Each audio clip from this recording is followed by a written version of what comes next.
esteja convosco. Ele está no meio de nós. Proclamação do Evangelho de Jesus Cristo segundo João. Glória a vós, Senhor. Surgiu um homem enviado por Deus. Seu nome era João. Ele veio como testemunha para dar testemunho da luz, para que todos chegassem à fé por meio dele. Ele não era a luz, mas veio para dar testemunho da luz. Este foi o testemunho de João quando os judeus enviaram de Jerusalém sacerdotes e levitas para perguntar: quem és tu? João confessou e não negou, confessou: eu não sou o Messias. Eles perguntaram: quem és, então? És tu Elias? João respondeu: não sou. Eles perguntaram: és o profeta? Ele respondeu: não. Perguntaram então: quem és afinal? Temos que levar uma resposta para aqueles que nos enviaram. O que dizes de ti mesmo? João declarou: eu sou a voz que grita no deserto, aplanai o caminho do Senhor, conforme disse o profeta Isaías. Ora, os que tinham sido enviados pertenciam aos fariseus e perguntaram: por que então andas batizando se não és o Messias, nem Elias, nem o profeta? João respondeu: eu batizo com água, mas no meio de vós está aquele que vós não conheceis e que vem depois de mim. Eu não mereço desamarrar a correia de suas sandálias. Isso aconteceu em Betânia, além do Jordão, onde João estava batizando.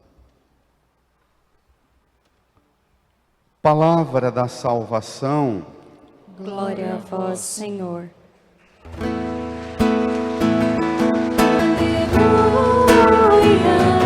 Aleluia, aleluia, aleluia. Sentados, nos recolhamos num tempo de profundo silêncio. No íntimo do nosso coração rezemos, peçamos ao Divino Espírito Santo o auxílio, porque só o Espírito pode nos fazer compreender plenamente a Escritura. Invoquemos seu auxílio.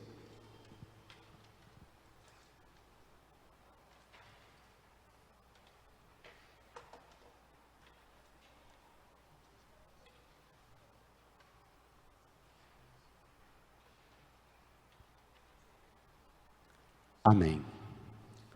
Queridas irmãs e irmãos, já mais próximos do Natal, preparando mais intensamente, se alguém necessita, o Padre Sebastião está aqui na lateral, atendendo às confissões. Procure-o, para que a sua celebração do Natal seja tomada pela força da graça de Deus, que hoje nos convida a mais uma atitude corajosa e ousada na preparação para a celebração da chegada do Senhor. 3 domingos, 3 palavras firmes. Primeiro domingo, o próprio Jesus chamava-nos a preparar para a sua vinda pela vigilância. Domingo passado, com João Batista, exortava-nos a preparar a vinda do Senhor pela conversão. E hoje, a palavra que resume, síntese do mistério que celebramos hoje é alegria. A primeira leitura no Salmo e na segunda leitura repete várias vezes a ideia da alegria e põe para a gente o clima com que deve ser essa preparação. Mas de que alegria fala-nos o mistério de Deus? Quando a gente era jovem, estudando filosofia, os professores gostavam de provocar um desconforto em nós, jovens e nos mais novos do que eu, adolescentes, dizendo que alegria é coisa para tolo. Os imbecis é que ficam o tempo inteiro distraídos. E a gente ficava furioso, porque gente nova quer alegria o tempo inteiro. Não é só a imbecilidade conforme a amargura dos filósofos e dos eruditos, mas existe uma alegria que não é tola, da qual nos fala a palavra de Deus. Exulto de alegria no Senhor, diz o profeta Isaías na primeira leitura. Minha alma regozija-se em meu Deus. O Salmo responsorial, que é o texto do Magnífica, de Lucas, Maria canta: se alegrou o meu espírito em Deus, meu Salvador. O apóstolo Paulo, na segunda leitura aos Tessalonicenses, chama: irmãos, estais sempre alegres.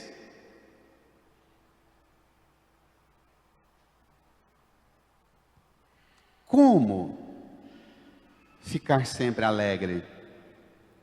Paulo dá a receita: rezai sem cessar e dai graças em todas as circunstâncias. O tempo inteiro dar graças e rezar sem cessar. Não apagueis o espírito. Vocês têm o folheto hoje da missa, não é? Pega aí. Faz tempo que a gente não tinha. No final da missa, se você não quer levar o folheto, põe no lixo, mas se der, leve para casa e retome as leituras. Em todo caso, como prevenção para o risco da pandemia, se recomenda que ponha no cesto de lixo. Versículo 19 da segunda leitura, carta de Paulo aos Tessalonicenses, diz assim, depois de dizer lá no versículo 16, estais sempre alegres, 17, rezai sem cessar, 18, dai graças em todas as circunstâncias, porque essa é a vosso respeito à vontade de Deus em Jesus. Deus quer que você fique dando graças o tempo inteiro. Versículo 19 em diante. Não apagueis o Espírito, não desprezeis as profecias, mas examinai tudo o que e guardai o que for bom. Continue. Afastai-vos de toda espécie de maldade, que o próprio Deus da paz vos santifique totalmente. E tudo aquilo que sois, brada, espírito, alma e corpo, seja conservado sem mancha alguma para a vinda de nosso Senhor Jesus Cristo. Então, a alegria da qual nos fala a Escritura é a alegria de uma vida santa. Uma alegria que não é compartimentada. Uma alegria que atinge você, cada um de nós inteiro, corpo, alma, espírito. Lembra a introdução dos 10 mandamentos no livro dos Deuteronômio, do Êxodo? Amarás o Senhor teu Deus de todo o teu coração, de toda a tua alma, com toda a tua inteligência, com toda a tua força e ao próximo como a ti mesmo. Lembra? É uma alegria transversal que perpassa todas as dimensões do seu ser. Não é um espírito alegre e um corpo arriado, triste, abatido.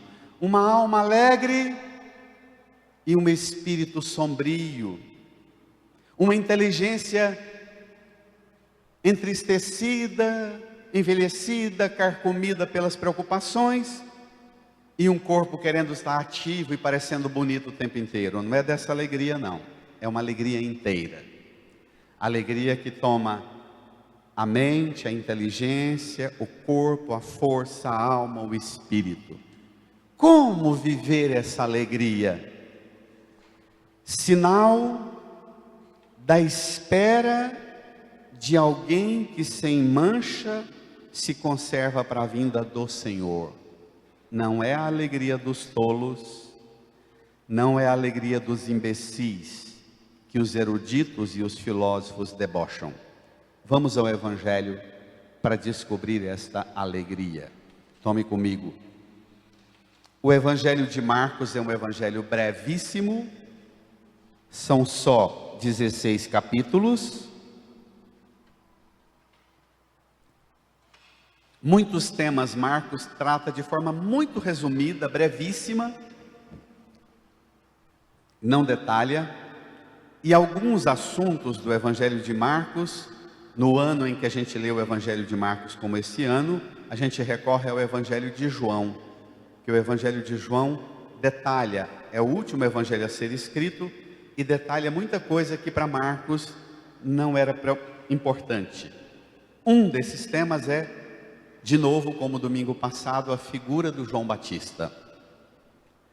E o papel de João Batista na forma que a gente meditava com vocês, na forma firme, de varão, no modo de viver, de pregar, de se vestir, de se alimentar. De novo retoma essa perspectiva, mas agora, o quanto essa maneira de João incomoda o mundo.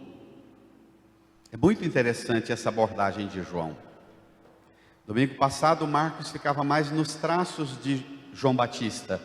Hoje o evangelista João vai falar do impacto que João Batista causava no ambiente, no mundo dele. E chama cada uma e cada um de nós a tomar João Batista como modelo. Vamos lá? Evangelho de João, capítulo 1, versículos 6 a 8, depois de 19 a 28. Parte do prólogo do primeiro capítulo, do comecinho, diz assim: surgiu um homem enviado por Deus, seu nome era João. De fato, o nome em hebraico, João, significa Deus é favorável. É o enviado por Deus. Deus é favorável não para ele, mas para nós enviando-o. Para ele também. Mas aqui, nós que o recebemos, somos favorecidos por Deus que o envia. Versículo 7. Juntos, ele veio como testemunha para dar testemunho da luz, para que todos chegassem à fé por meio dele. Ele não era a luz, mas veio para dar testemunho da luz. Muito interessante isso. A insistência em duas características de João. Primeiro, que ele não era a luz. Segundo, que o ofício dele é ocupar-se em dar testemunho da luz, e por seu testemunho, que todos chegassem à fé, ao conhecimento da fé por meio dele. Isso é característica de todo cristão, todo batizado, precisa ter a consciência de que você não somos a luz, não carregamos em nós uma perfeição invencível, imbatível. Temos em nós realidades sombrias, carregamos em nós áreas ainda na nebulosidade, carregamos em nós o peso da realidade humana, da realidade material, não somos a luz. Mas isso não invalida o que muitos de nós arrumam como desculpa. Eu não sou a luz, eu até queria, mas não dou conta. João já tira de nós essa rota de fuga perversa dos covardes. Não tem problema você não ser a luz, mas tem problema você, não sendo a luz, não querer dar testemunho da luz. Pois a força, o impacto é exatamente esse. Você que não é luz, se torna homem, mulher que dá testemunho da luz, e pelo seu testemunho, alcança que os outros cheguem à fé por meio do seu testemunho. Nós podemos dizer como os jovens, de boa, já estou vivendo isso, ou precisamos melhorar na qualidade do nosso testemunho? O que dizem de nós os que convivem conosco? É uma boa pergunta, desconfortável. O que dizem de nós, do nosso testemunho, as pessoas que convivem conosco? Nós somos marcados, e por onde passamos, deixamos a marca de nossa penumbra, de nossa sombra, de nossa treva, ou apesar de nossa sombra, de nossa treva, de nossa debilidade, nós conseguimos dar testemunho da luz e conduzir as pessoas para que elas não cheguem a nós, mas cheguem à fé por meio do nosso testemunho. Esse é o problema de nós pregadores, sobretudo em tempos modernos das redes sociais. O poder que o entretenimento tem sobre o mundo de hoje é fruto do quanto a ciência humana alcançou uma compreensão do quanto nós somos carentes e do quanto nós precisamos preencher esse lado nebuloso, sombrio nosso, e preenchemos na maioria das vezes com bugigangas e bagulhos. E o mundo oferece-nos alternativas o tempo inteiro,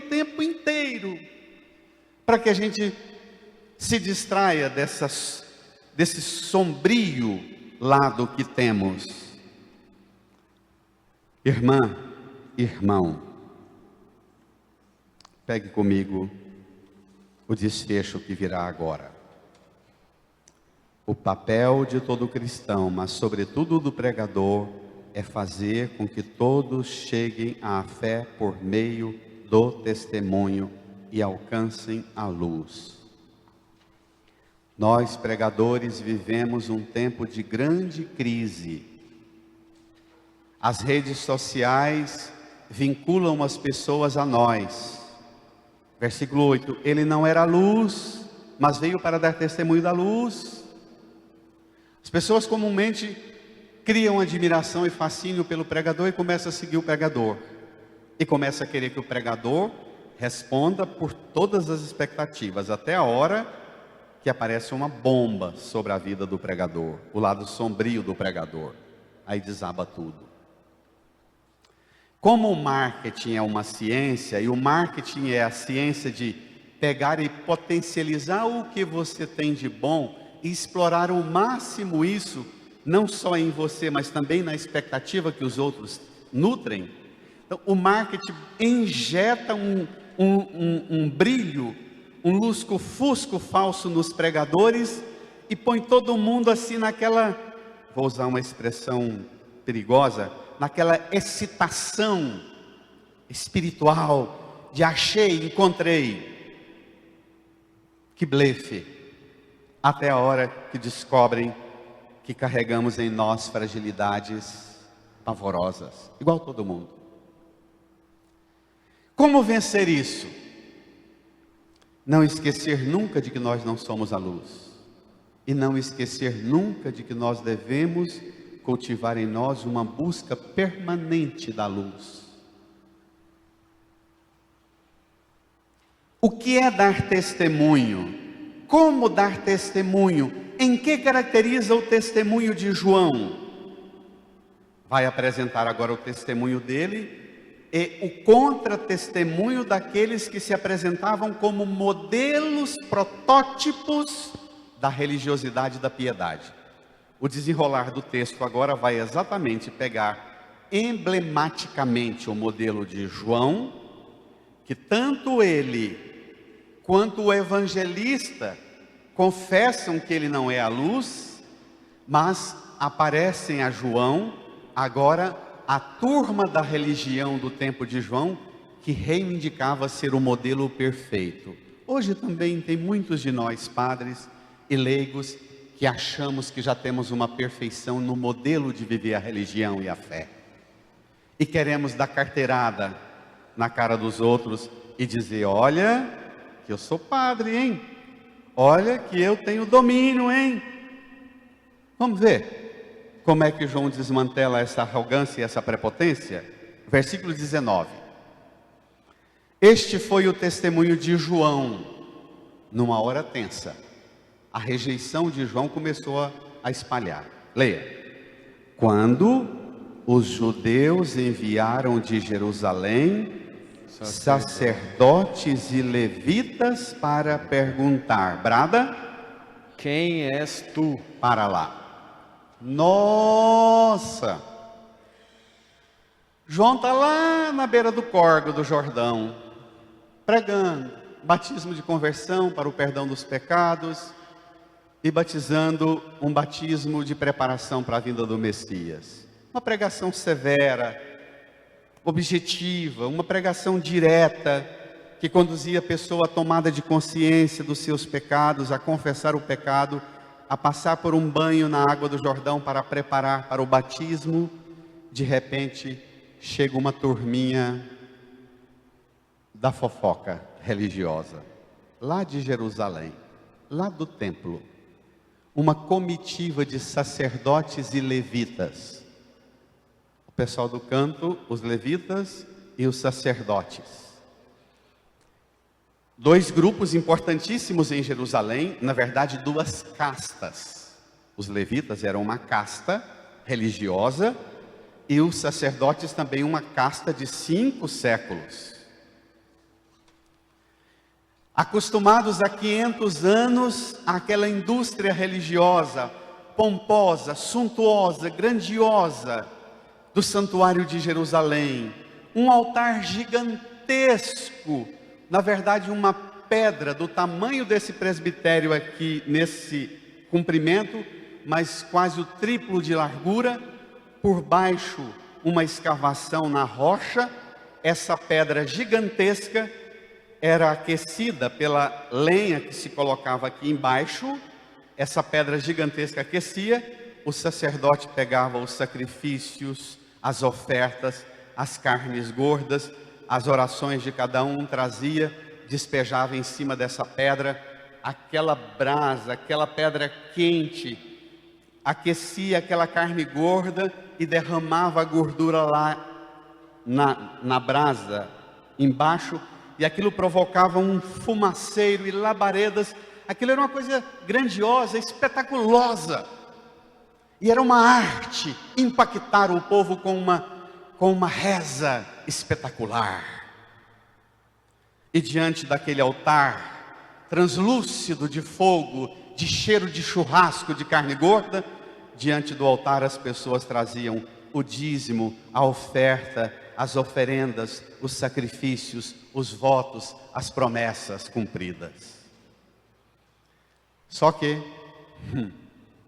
os sacerdotes e os levitas cantando hinos e louvando, e os sacerdotes pegando oferenda e pegando dízimo, e os cambistas lá no fundo trocando moeda e vendendo boi, vendendo cabrito e vendendo carneiro, e aquela muvuca danada. Chega um som que faz esses camaradas pensarem assim: se a gente continuar aqui do jeito que está, tem um pregador lá no Cafundó do sertão do Jordão, pregando lá, que vai tirar o povo daqui e vai diminuir o nosso dízimo aqui. Vai mexer no nosso bolso. Vai mexer na compreensão que o povo tem da religião que nós ensinamos. Nós temos que mandar uma comitiva lá para fiscalizar esse pregador. Vamos lá? E não tem nada mais perigoso para o mundo do que pregador. Por quê? Porque quando ele é picareta, ele tem poder avassalador de montar sistemas de tapeação e manipulação e de corrupção gigantesco, como a gente conhece, até dentro da igreja. Mas um pregador também é uma ameaça, porque quando a pregação dele tem eficácia, desmantela sistemas de estruturas de corrupção, de mentira, não é? De alienação, de pecado, de perversidade. O que vieram fazer os sacerdotes e levitas? Por que incomoda exatamente a identidade do Batista? Quem és tu? Posso fazer uma provocação, começar a pegar pesado? Sua presença no mundo provoca algum questionamento?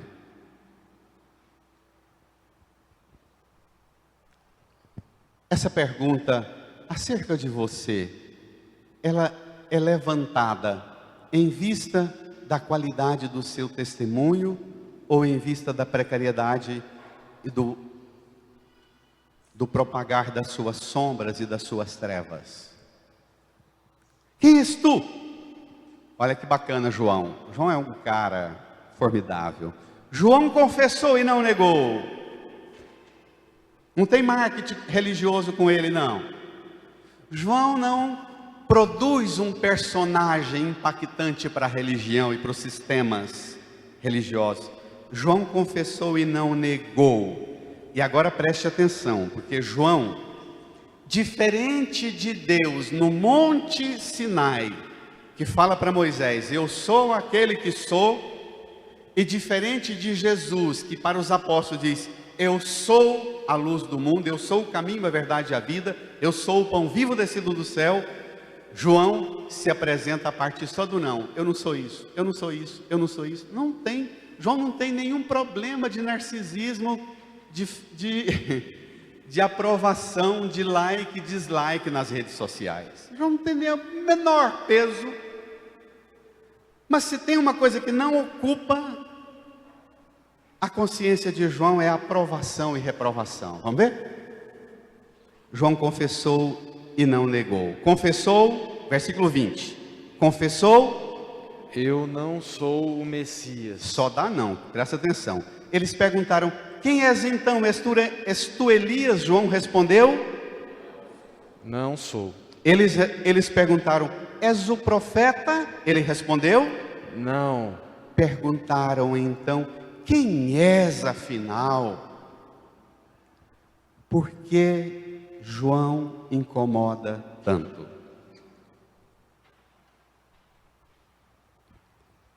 Eles agora vão confessar por que é que João incomoda tanto. E o motivo do questionamento deles, sacerdotes e levitas, perguntando João, vai ser confessado agora. Pasmemos, porque é exatamente o ponto de estrangulamento do cristianismo hoje e da Igreja Católica hoje no mundo. Eles disseram a João, olhe só, versículo 22, perguntaram então, quem és afinal? Leia comigo. Temos que levar uma resposta para aqueles que nos enviaram. Então vocês sacerdotes e levitas deixaram o templo de Jerusalém e vieram aqui enviados por uns alguéms? Então vocês sacerdotes, vocês não exercem o ofício de sacerdote com isenção do serviço de vocês, não? Vocês têm patrocinadores, financiadores dos trabalhos de vocês. Mordeu? É uma indústria religiosa. Tem uma turma que patrocina a gente que não está gostando do que você está fazendo, João. Nós temos que levar uma resposta para eles. Porque se não cortar a sua goela, vai cortar a nossa. Mas do jeito que está, isso aqui não pode continuar, João. Irmão, tem muita gente que vem à missa, ou que liga a internet e assiste várias missas no domingo para fiscalizar o padre, o pregador, o bispo, para levar uma resposta para os grupos ideológicos aos quais eles fazem parte, dizendo, não, eu vi, esse padre é de esquerda, esse padre é de direita, esse é comunista, esse é capitalista. Tem muita gente assim, não tem? Está aqui, já sem nenhuma tecnologia de comunicação no tempo de João, já existia no tempo de João o mesmo modo de organização de hoje. Uma sociedade dividida em grupos e privilégios. Os sacerdotes, os anciãos, os saduceus, os fariseus, as corporações que compõem o status religioso e os sistemas religiosos, que patrocinam e financiam os sistemas econômicos e os sistemas políticos. Eu vivo repetindo, quem não entende disso, leia Max Weber.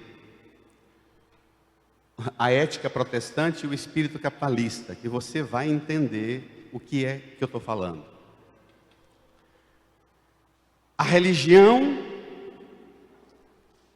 que é patrocinada e financiada, ela se torna instrumento de ideologização e de manipulação das massas, a serviço dos patrocinadores.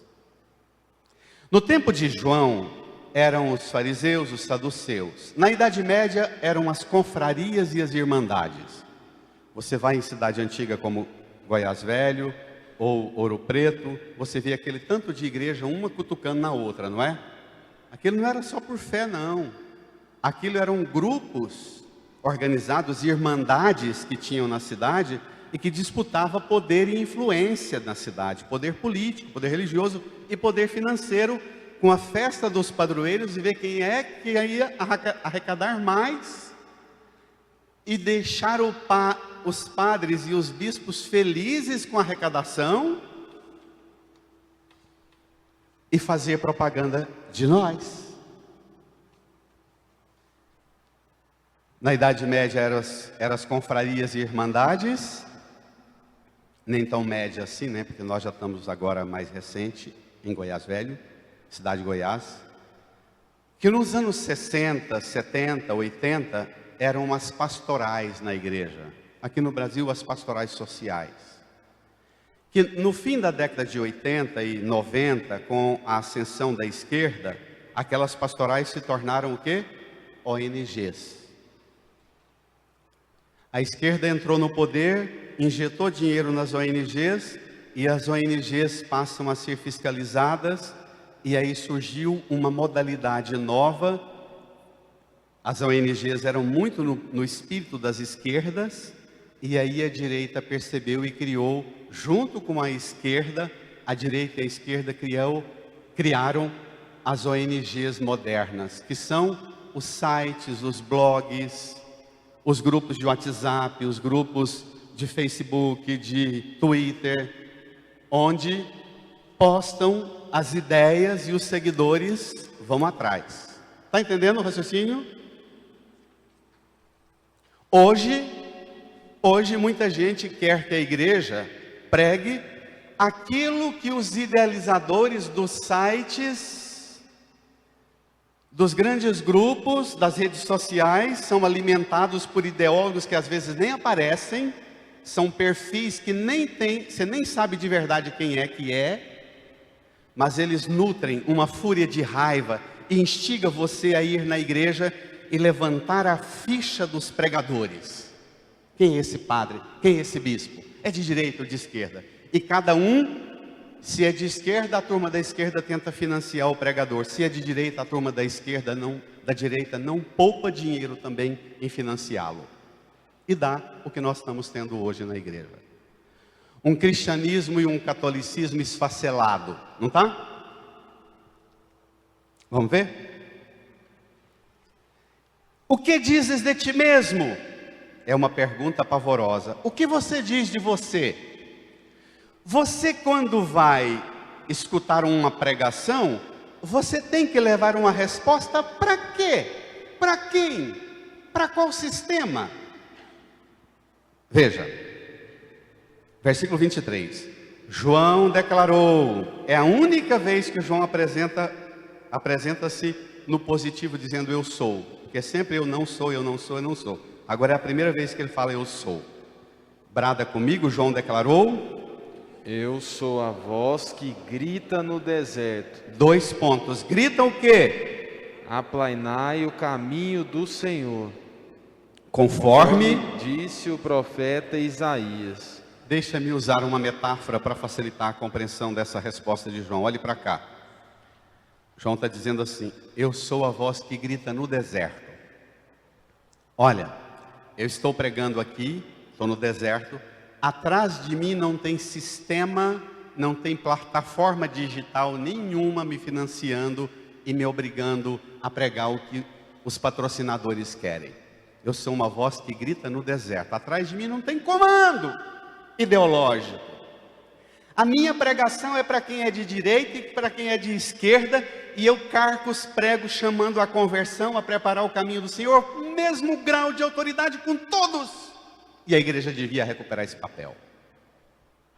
A igreja deve criar coragem de ser desagradável com a esquerda e de ser desagradável com a direita. A igreja deve criar coragem de João Batista e retomar o seu papel e dizer para os ideólogos dos sistemas de hoje: eu sou uma voz que grita no deserto, prepare o caminho do Senhor. O que você faz na sua forma de pensar, na forma sistêmica de você pensar, nas organizações que você faz parte, nos grupos e partidos ideológicos dos quais te alimenta e te sustenta, você precisa escutar uma voz. O que você faz não prepara o caminho para a chegada do Senhor na sua vida. A igreja precisa. Tem padre de esquerda? Demais. Tem padre de direita? Demais. O problema nem é ser de direita ou de esquerda. Não é problema. O problema é passar a ser um pregador financiado pela direita ou pela esquerda. Esse é o problema. Aí eu digo para vocês com toda a segurança do mundo: a imensa maioria do sucesso dos pregadores das redes sociais hoje, também padres e até bispos, se resulta por uma questão muito prática. Não são pregadores da voz do deserto. Atrás deles tem um sistema de inteligência, de estratégia e de marketing, idealizando: o senhor tem que falar isso, o senhor tem que dizer isso, o senhor tem que abordar isso, o senhor tem que inflamar isso. São vozes nada deserta, são sistemas perversos, diabólicos, satânicos. Eu sou a voz que grita no deserto. Agora, outro segredo que o evangelista João confessa, versículo 24, veja: ora, os que tinham sido enviados pertenciam aos fariseus. Uau! Que detalhe importantíssimo! São sacerdotes, levitas e fariseus, a elite da elite religiosa de Israel. Que vocês se lembram, nós já vimos isso nos domingos anteriores, os do partido de Herodes com do partido dos fariseus foram a Jesus, lembra? Agora, na introdução na leitura do Evangelho de Mateus, nesse ano que a gente terminou agora há pouco, fizeram alianças e perguntaram: por que então andas batizando? E aí começa a depreciar da ficha de João: se não és o Messias, nem Elias e nem o profeta. Versículo 26, João respondeu: agora você vai entender por que João Batista morreu decapitado.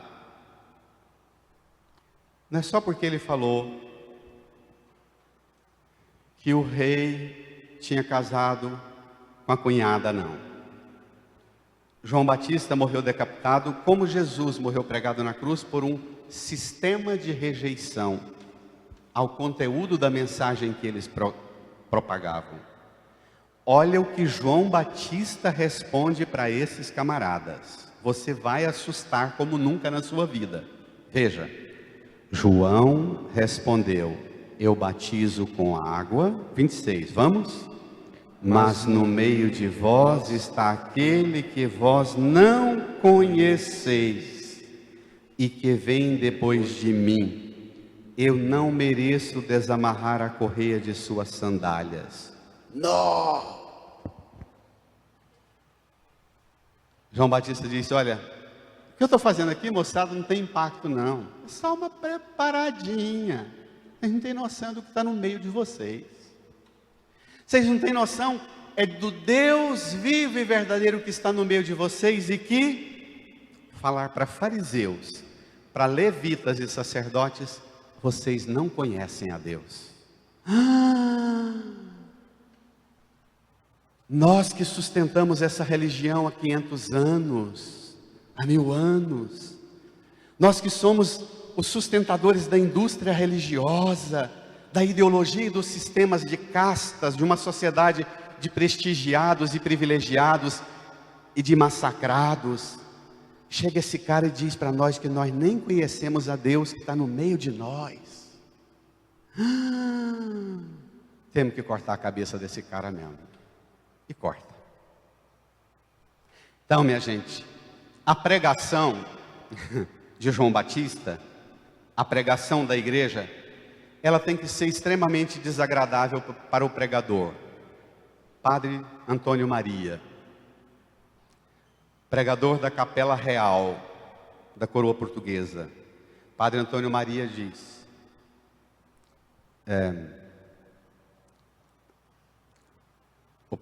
a pregação tem que ser desconfortável para o pregador, desconfortável para quem escuta a pregação. Se não for, tem um problema com a pregação.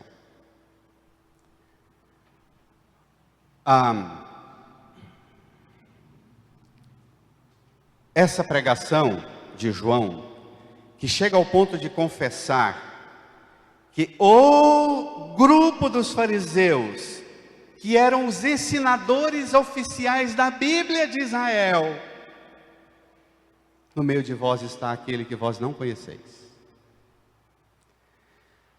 Olha, o que João Batista diria e dirá de mim e de você hoje?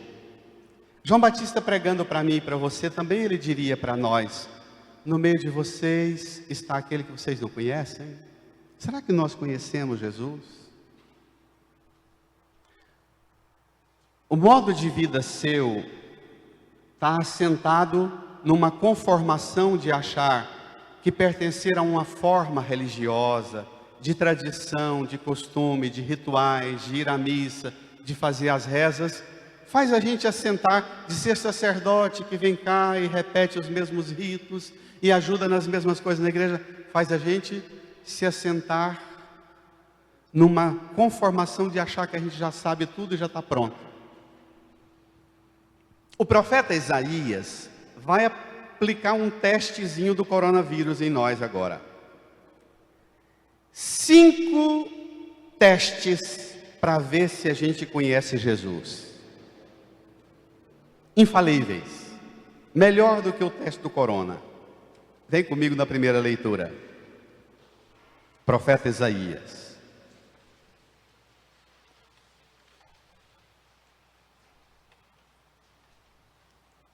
Falei Padre Antônio Maria, Padre Antônio Vieira, pelo amor de Deus.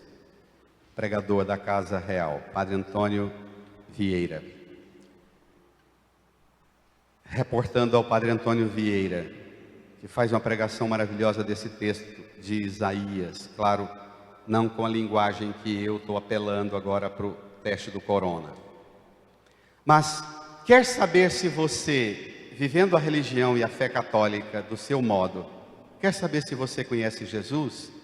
5 testezinhos. O Espírito do Senhor Deus está sobre mim, porque o Senhor me ungiu. É o Messias falando. Ungido, em grego, Christos, em latim, Messias. É o Messias, é o Cristo aqui que fala nesse texto do profeta Isaías. Porque o Senhor me ungiu. Enviou-me para fazer 5 coisas. Primeiro, para dar a boa nova aos humildes. Se você é daquelas pessoas que está cansada de ir na igreja e não recebeu uma boa nova e diz assim: a igreja não diz mais nada para mim. Já procurei padre com rastelo, já tentei em tudo quanto é lugar achar um padre que presta. Entra a igreja, sai a igreja, não mexe nada comigo. Não tem mais uma boa nova que atinja meu coração. Vou te propor, com todo respeito a você, vou te propor uma pergunta extremamente desconfortável. Pode ser que você não esteja recebendo a boa nova de Cristo porque te falta humildade. Porque o Messias, o ungido, ele anuncia a boa nova aos humildes. Você tem procurado religião e não recebe a boa nova? Desconfie de nós pregadores, mas dê uma chance para você de desconfiar ao menos uma vez de você. Não te peço que deixe de desconfiar de nós, não. Você pode até aumentar um pouco a correia, o aperto e aumentar a desconfiança sobre nós. Mas levante a possibilidade de você desconfiar da sua humildade. Se o Messias, se o Cristo, que por nós morreu, deu sua vida na cruz, se Ele, na igreja, na celebração da Eucaristia, não atinge mais você com boa nova, é porque boa nova é uma coisa que Ele dá para o humilde. Segundo teste, o Messias, o ungido, foi enviado para, leia, curar as feridas da alma. As feridas da alma. Às vezes você pede o Messias para curar apenas as feridas do bolso, as feridas do corpo, não é? As feridas emocionais, afetivas do casamento. Às vezes você não permite que Jesus ponha a mão nas feridas da sua alma e que você nem sabe que tem. São traumas, feridas que você carrega desde a gravidez da sua mãe, dos conflitos na relação com pai e mãe, das frustrações e amarguras que você carrega com você mesma, com você mesmo. Se você não tem experimentado cura na alma, embora tenha um corpão sarado e bem cuidado, falta-te aceitar que Cristo ponha as mãos na ferida da sua alma. Eu conheço muita gente igrejeira, de religião, até nós padres, passa anos e anos na igreja. Quanto mais ajuda na igreja, mais enfermo, mais padecente é, embora fisicamente perfeito. Ferida na alma. Terceiro testezinho para ver se você conhece Jesus. O primeiro é se você recebe boa nova, tem humildade. O segundo é se as feridas da alma são curadas. O terceiro é pregar a redenção para os cativos. Se escutando a pregação, preste atenção, pregar a redenção aos cativos, se escutando a pregação, você tem se libertado do seu cativeiro. O que é cativeiro? São aqueles sistemas de aprisionamento que você entra, que você passa a fazer parte dele, a partir do ser cativado pelos outros. Alguém te cativa. Um pregador picareta te cativa, não é? Uma mulher, um homem picareta, desonesto te cativa, e você entra na grade do cativeiro desse relacionamento. Você entra num emaranhado no cativeiro dos vícios, das manias, das falsas doutrinas, dos sites e dos blogs, dos influencers digitais, não é? Você passa a ser alimentado, está no cativeiro. Esse cara me cativou. E o Senhor prega a redenção sua do cativeiro desses picareta que te... Quarto, pregar a liberdade para os que estão presos. Se você escuta a pregação e as prisões que você tem aqui dentro continuam na sua vida e nunca são rompidas, as cadeias da sua vida nunca são estouradas e você não experimenta liberdade, você não conhece Jesus. Quinto, Olha só, proclamar o tempo da graça do Senhor. Então, se você conhece Jesus, você recebe boa nova, é curado nas feridas da alma, é redimido do cativeiro, alcança a liberdade das prisões e vive um tempo da graça do Senhor. Seu sinal, isso é a marca de que você é da luz, é testemunha da luz. Amém. Vai dar trabalho essa semana, não vai? Porque é uma revisão que não é simples, não. Eu estou suadinho, porque sei do quanto que acabo de meditar com vocês é desconfortável para vocês e o quanto é desconfortável para mim. O contrário disso é continuar na religião de Jerusalém.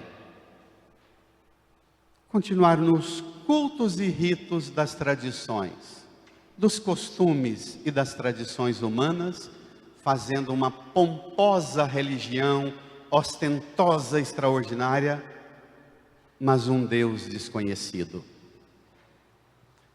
Hoje eu te peço que você invoque de Jesus a graça de você conhecê-lo.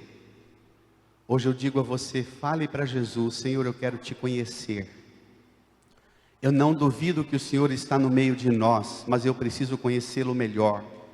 Eu preciso experimentar esta obra que o Senhor veio realizar. Eu preciso ser testemunha dessas graças que só o Senhor pode operar. Incline a sua cabeça, fale com o Senhor, invoque o milagre, a graça de conhecê-lo e experimentar a luz que Ele derrama sobre você agora. Fale com Ele.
Jesus, eu creio,